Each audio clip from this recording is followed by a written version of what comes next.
Assalamualaikum warahmatullahi wabarakatuh. Selamat pagi ya. Sekarang hari Minggu ya, tanggal 26 Mei ya. Topik kali ini adalah kita perlu menghindari jalan pintas dalam pendidikan tinggi. Dan kita perlu menjunjung integritas sebagai fondasi keberhasilan. Jadi saya memperhatikan ya, setelah 2 tahun pulang ke Indonesia ini banyak contoh nyata yang saya lihat. Yang contoh nyata itu bukanlah praktek yang etis, tetapi praktek yang tidak etis. Dan salah satunya adalah mengenai strategi publikasi ilmiah yang tidak patut ya. Strategi publikasi ilmiah tanpa mengikuti proses yang benar. Ya, seperti trik-trik dan penipuan dalam penelitian yang sangat susah ya untuk kita teliti, karena kita tidak tahu bagaimana proses penelitian itu dilakukan ya. Mungkin saja kalau bisa publikasi di jurnal yang bagus itu, apakah betul datanya dan segala macam itu ya agak susah kita lakukan kalau tidak ada audit internal, pengawasan internal. Kemudian adanya proses saling sitasi.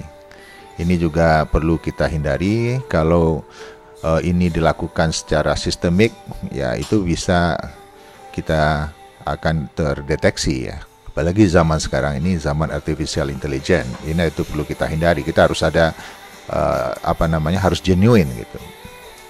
Dan jadi ini proses-proses yang atau contoh nyata ini mungkin hanyalah untuk memenuhi indikator kinerja utama ya, itu memenuhi kuantitas publikasi ya untuk individu seperti untuk keperluan kenaikan pangkat, dan untuk universitas seperti untuk pemberitahuan universitas tanpa mempertimbangkan kualitas dan kejujuran. Jadi itu yang menurut saya harus kita perhatikan. Juga mengenai penyalahgunaan mahasiswa untuk keuntungan pribadi ya. Dan mahasiswa itu juga tahu sebenarnya ya, kita ini menjadi sebagai dosen itu menjadi inspirasi bagi mahasiswa ya. Janganlah kita itu menyalahgunakan mahasiswa itu untuk keuntungan pribadi kita. Yang ketiga adalah teaching ya. Kalau kita sebagai dosen itu, kita itu harus teaching, harus mengajar ya. Jadi karena tuntutannya bukan pengajaran itu bukannya tidak pernah lagi diaudit, tidak pernah lagi dinilai. Jadi akhirnya apa? Pengajaran itu asal-asalan. Jadi hanya untuk memenuhi kriteria kenaikan pangkat dan lain-lain.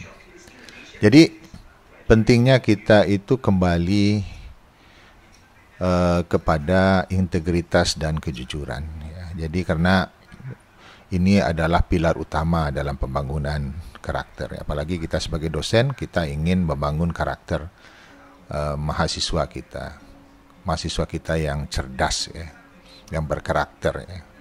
Karena tanpa ini kita tidak bisa maju.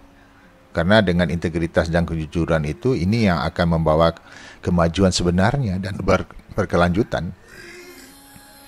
Dan kemudian antara realitas yang kita hadapi dengan trik-trik atau tipu muslihat itu, ini dua pilihan ya, dan menjadi tantangan kita.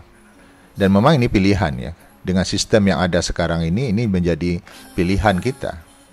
Dan kita harus menghadapi tantangan itu dengan cara yang benar ya. Kenapa? Karena keberhasilan itu mestilah seharusnya genuine atau sejati. Bukannya keberhasilan yang semu atau yang saya sebut sebagai prestasi semu.